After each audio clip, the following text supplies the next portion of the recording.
எங்க மாமா எதுவும் சமைக்கல? ஒன்றும் சமைக்கலண்ணே. அண்ணே, நான் ஒரு வீடு பார்த்து வச்சிருக்கேன், நல்லா இருக்கான்னு பார்த்து சொல்லு. வீடா? ம், ஏன்னா ரெண்டலுக்கா? வாங்க போறேண்ணே. வாங்க போறியா? ஏமா ஷாப்பிங் போற மாதிரி பேசுற? அண்ணே, நம்மளுக்கு ஒரு சொந்த வீடு இருந்தா எவ்வளவு நல்லா இருக்கும். செக் பண்ணி பார்த்தேனே, மாசத்துக்கு லோன் 3000 வெள்ளி தான் வருது.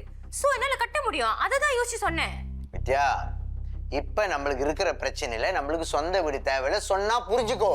நமக்கு எப்பதான் பிரச்சனை இல்ல, எப்போ பிரச்சனை இருந்துட்டு தான் இருக்கு. அதுக்குன்னு எத்தனை நாளைக்கு ஓசியில இன்னொருத்தவங்க வீட்டுல தங்குறது?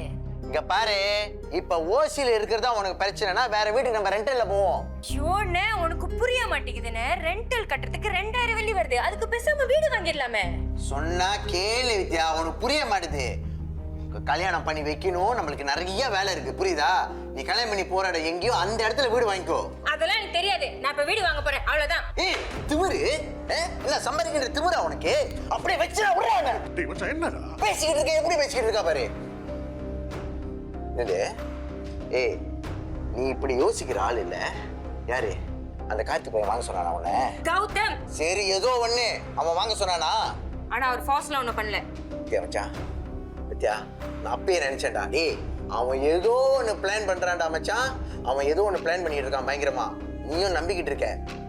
யா சொன்னா கேளு, அவன் பயங்கரமா நடிக்கிறான், அவனை நம்பாத. அவர் நடிக்கலனே, அவர் ஐஸ் எல்லாம் வாங்கி பார்த்துட்டேன், அது கௌதம் தான், கண்டிப்பா கார்த்தி இல்ல.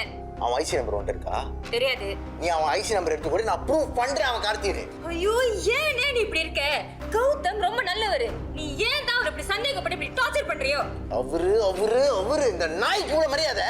டேய் மச்சான் நீ வண்டி ஏறா, அவங்க பூ செய்யற மாதிரி. டேய் நில்லுடே, நீ கௌதம் ஏதோ